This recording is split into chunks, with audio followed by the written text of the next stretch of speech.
It could be terrible, and it could be great. It's not clear. Right. But one thing is for sure, we will not control it.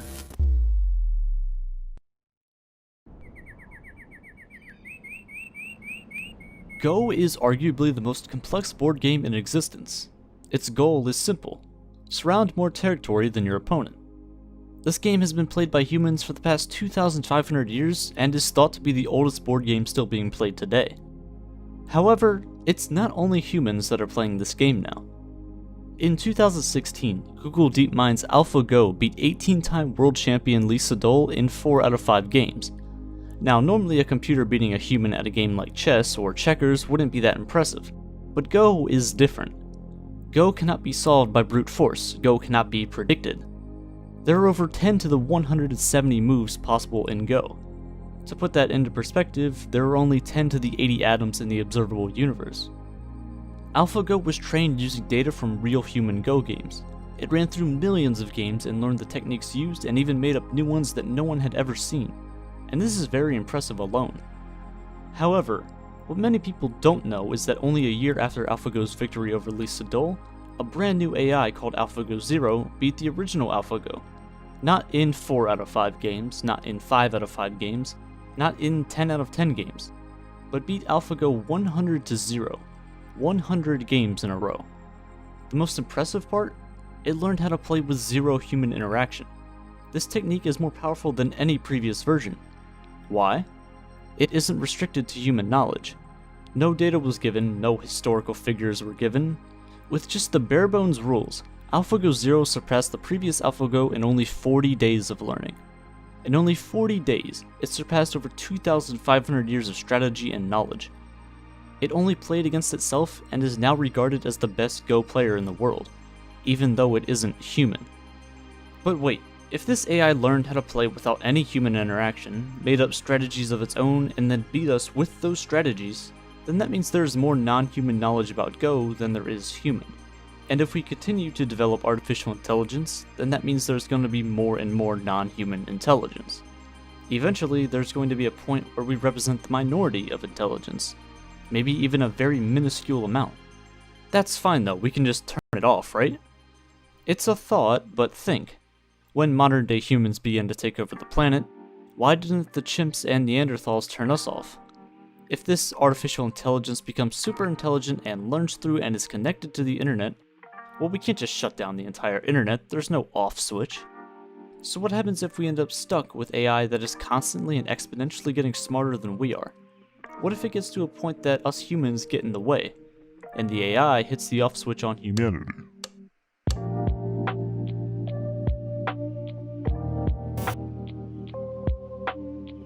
When people think of AI, they tend to think of super intelligent AI. AI that serves the human race but could also end us at a moment's notice. But is this really going to happen? Pop culture, mostly movies, tend to depict AI not as benevolent creations, but rather as robots with malicious intent. Except for Tarzan Interstellar, he's pretty cool. Yeah, you can use it to find your way back into the ship after I blow you out the airlock. There's a lot more to AI than you might think. There's a lot more types that serve different purposes. Artificial narrow intelligence, also known as weak AI, is the only form of artificial intelligence that humanity has created so far. It makes this sound kind of bad, but trust me, it does a really good job at what it's supposed to do. Narrow AI is AI that is created for the sole purpose of handling one task. It's the kind of AI that AlphaGo is. Narrow AI is good at speech and image recognition, and also at playing games like chess or Go, or even pretty complex games like Dota 2. At the International 2017 World Championship, OpenAI's artificial intelligence destroyed pro player Dendi 2-0. But much like AlphaGo Zero, it wasn't taught how to play the game. It played out millions of years worth of 1 versus 1 matches against itself and learned on its own. It started out barely knowing how to walk, and eventually as time went on, it surpassed human level skill. If you use Spotify, you'll see that it creates daily mixes for you based on the music you listen to. Amazon learns from it, teaches itself your buying habits to suggest you new products. But it seems like a common reoccurrence where these AI teach themselves how to do the task at hand. How is that even possible? Well, through something called machine learning. Machine learning is the science of trying to get computers to learn and think like we humans do. Machine learning is essentially the same way that babies learn. We start off as small screaming sacks of meat, but over time, we improve our learning. We take in more data and more information from observations and interactions, and most of the time we end up pretty smart. The most popular technique out there to make a computer mimic a human brain is known as a neural network. Our brains are pretty good at solving problems, but each neuron in your brain is only responsible for solving a very minuscule part of any problem. Think of it like an assembly line, where each neuron in your brain has a certain job to do in order to completely solve a problem. Let's make a simple example of a neural network. In order to say that someone is alive, they have to either have a pulse or they must be breathing, but not necessarily both at the same time. This yellow dot represents a neuron in a neural network. It functions just like a neuron in your brain does. It takes in information and then gives an output. If this neuron takes in the information that says, hey, this person has a pulse and is breathing, then the neuron deciphers this information and says, okay, this person is alive. It learns to analyze situations where the human would be declared alive, if it's breathing or has a pulse, and situations where the human would be dead, where neither of those is true. That's essentially a bare bones explanation of how it works. Of course, no neural network is really this simple. Many have millions of parameters and are much more complex than just this one layer network. The world is full of sounds and visuals and just data in general, and we take in all of this to form our view of reality. However, as more and more complex topics show up with more and more data, it becomes harder and harder for humans to do this analysis on their own. This is where machine learning comes in handy. Machines can not only analyze data given to it, but also learn from it and adapt its own view of it. Let's go back to AlphaGo 0. In only 40 days, it surpassed thousands of years of strategy and knowledge and even made up some of its own strategies. But how did it do all of this so quickly? Biological neurons in your brain operate at about 200 Hz. That's proved to be fine for us, but modern transistors operate at over 2 GHz, an entire order of magnitude faster. Those neurons in your brain travel through what are known as axons, and they travel at about 100 meters per second, which is pretty fast and gives us pretty good reaction time. But it's only about a third as fast as the speed of sound. Computers, however, can transmit information at the speed of light, or 300 million meters per second. So there's quite a big difference between our brain's capabilities and a computer's. In just 1 week, a computer can do 20,000 years worth of human-level research or simulations or anything it is trained to do. A brain has to fit inside your head. There's a limit to how much space it can take up, but a computer could fill an entire room or even an entire building. Now obviously weak AI doesn't require an entire server room to run. Like we saw with OpenAI, it only took a USB stick. But for more intelligent AI, it may require much more power. Artificial General Intelligence, or AGI, is AI with more than a single purpose. AGI is almost at or equal to human-level intelligence, and this is where we're trying to get to. But there's a problem. The more we search into it, the harder and harder it seems to be able to achieve.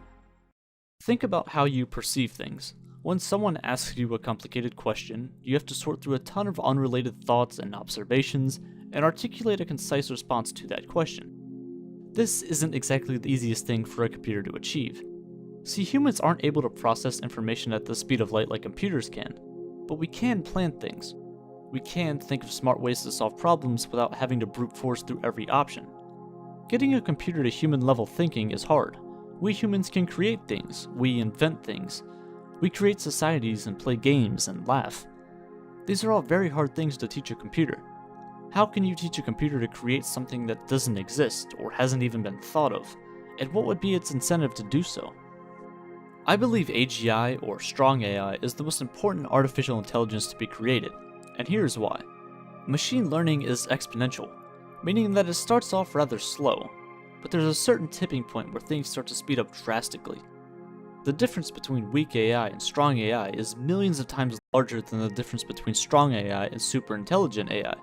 Once we have the artificial general intelligence that can function like a human being, for the most part at least, it may help us reach super intelligence level in only a few months, or perhaps even weeks. But here comes another big problem. See, many people tend to see intelligence on a graph like this. We have maybe an ant here, a mouse at about here, the average human here, and maybe Einstein right here just above. If you asked most people where a super intelligent AI would lie on this graph, most would probably put it somewhere around here. But this just isn't the case. Although AI might not be at human level intelligence yet, it will be one day, and it won't stop at human level. It'll most likely just zoom past and continue getting on more and more advanced until, eventually, the graph looks something like this. This is what is known as the technological singularity, where artificial intelligence becomes so advanced to the point where there's an extreme explosion of new knowledge and information, some that might not even be able to be understood by humans. If we make a super intelligent AI, that AI would be able to improve upon itself, and in turn get smarter in a shorter amount of time, which means that this new and improved AI could do the same thing. It continues to repeat this process, doing it faster and faster each time. The first recreation may take a month, the second a week, a third a day, and this keeps going until it's billions of times smarter than all of humanity. Compared to chimps, we share about 96% of their DNA. We are 96% chimp, but in that little 4%, we went from being extremely hairy and mediocre primates to a species that has left the planet. We're a species that plans to colonize Mars, a species that made missiles and millions of inventions, all compacted down into that 4% DNA difference. The number of genetic differences between a human and a chimp is 10 times smaller than the genetic difference between a mouse and a rat, but yet only being 4% different from them, their entire fate seems to lie in our hands. If we want to, for some reason, put a McDonald's on a chimpanzee habitat, we just do it, we don't ask. There are 5.5 quadrillion ants on the Earth. Ants outnumber us 1 million to 1, and yet we actually live like they don't exist at all. If we see one crawling on a table, we just smush it and move on with our day. What happens when the day comes where AI becomes the humans in this situation, and we become the ants? Super intelligent AI is different from software we know today. We tend to think our software is something that we program and the computer will follow our rules. But with highly advanced AI and through machine learning, the AI teaches itself how and what life is, as well as how to improve it. After a while, there is no need for any human interaction. Perhaps humans would even slow it down as opposed to speeding it up. We have to be careful about how we make it. As Sam Harris has stated, And the first thing you want to do is not give it access to the internet, right? You're just going to cage this thing, right? So because you don't want it to get out, right? So, but you want to tempt it. You want to see if it's trying to get out. How do you know whether it is? So this is called a honeypot strategy, where you tempt it to make certain moves in the direction of acquiring more power.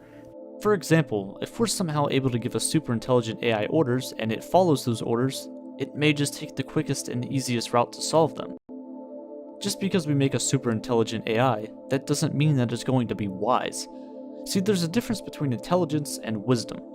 Intelligence is more about making mistakes and acquiring knowledge and being able to solve problems through that. Wisdom, on the other hand, is about applying the correct knowledge in the most efficient way. Wisdom is being able to see beyond the intelligence gained and being able to apply that to other things, in hopefully a productive way. If we give AI an order to solve world hunger, well, the easiest way to solve world hunger is just to kill all life on the planet and then nothing would ever be hungry again. But obviously that isn't what we want. We would have to somehow teach the AI to have human-like values, a moral code to follow, and somehow work around that. In a way, we'd want it to be like a super intelligent human cyborg. You may not even realize it, but the majority of humans are already cyborgs. Humans are already becoming less biological and more technical. We already put our minds onto non-biological things. How? Well, many of you are watching this video on that device right now. Phones. Your phone has become an extension of yourself. It can answer any question you could ever ask at a moment's notice. There's only one problem though. Your inputs are just too slow. If we were able to create a high bandwidth link between the brain and the internet, we would be literally connected to everyone and everything on the entire planet. This is what Neuralink is aiming to do. Create what is known as a neural lace. Your brain has two big systems, your limbic system and your cortex, and these two are in a relationship with each other. Your limbic system is responsible for your basic emotions, your survival instinct. Your cortex is responsible for your problem-solving skills, your critical thinking. Neuralink is aiming to create a third layer to this. The AI would be like a third wheel in this relationship, but would increase our capabilities by multiple orders of magnitude. We all would have eidetic memories, picture-perfect memory. We would have access to all the information available to the world and be able to access it instantly. With the addition of this third layer, people may eventually realize that they like this newfound knowledge and way of living more than the alternative. more than living without this newfound AI that has been installed into them. Eventually, people may decide to ditch their human body, their biological self, in favor of the artificial world. This, of course, is a long ways away, but it doesn't mean we shouldn't think about it. There are of course many problems and counter-arguments that come up, and I'll address some of them now. For starters, how do we program something like consciousness? We don't even know what it is yet. How do we program something like a limbic system into a machine? Something that has a sense of fear, perhaps even a fear of death? Can a machine or an AI really love someone or show that emotion? Because if it can love, it can also hate, which could raise big problems for us in the future.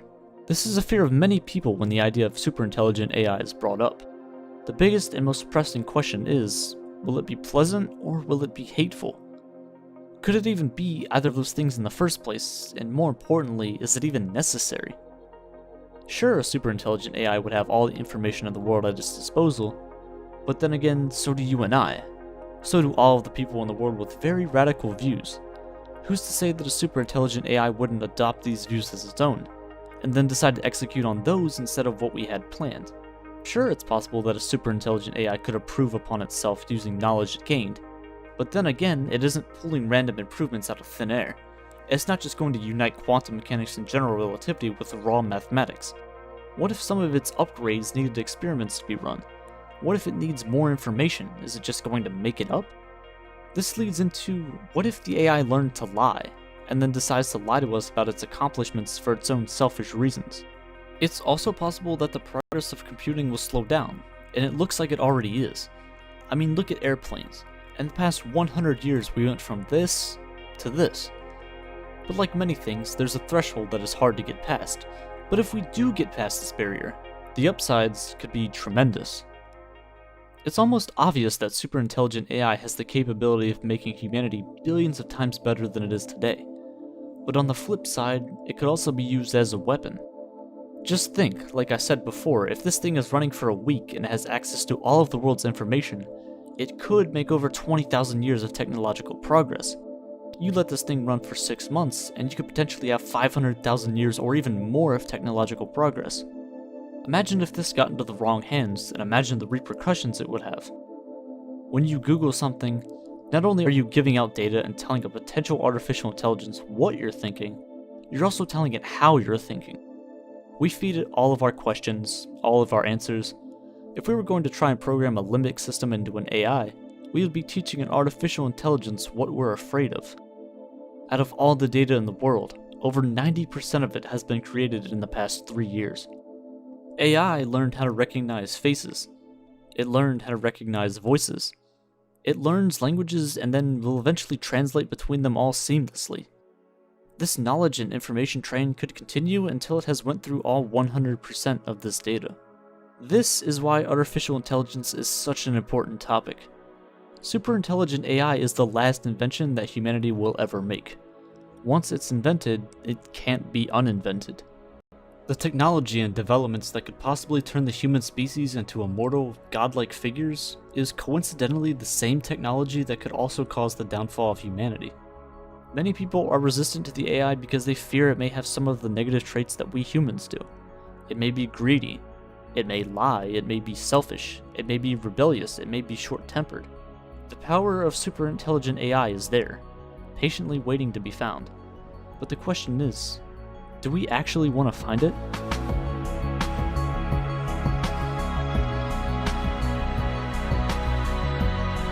If we want the future to be perfect, if we want to create the perfect superintelligent AI, we need to be prepared. We need the smartest minds and the best strategies in order to create the perfect superintelligent AI. Brilliant.org is helping turn people like you and I into the pioneers of the future of humanity. Topics such as machine learning and artificial neural networks aren't exactly the easiest things to grasp, but Brilliant does a great job at explaining each bit piece by piece.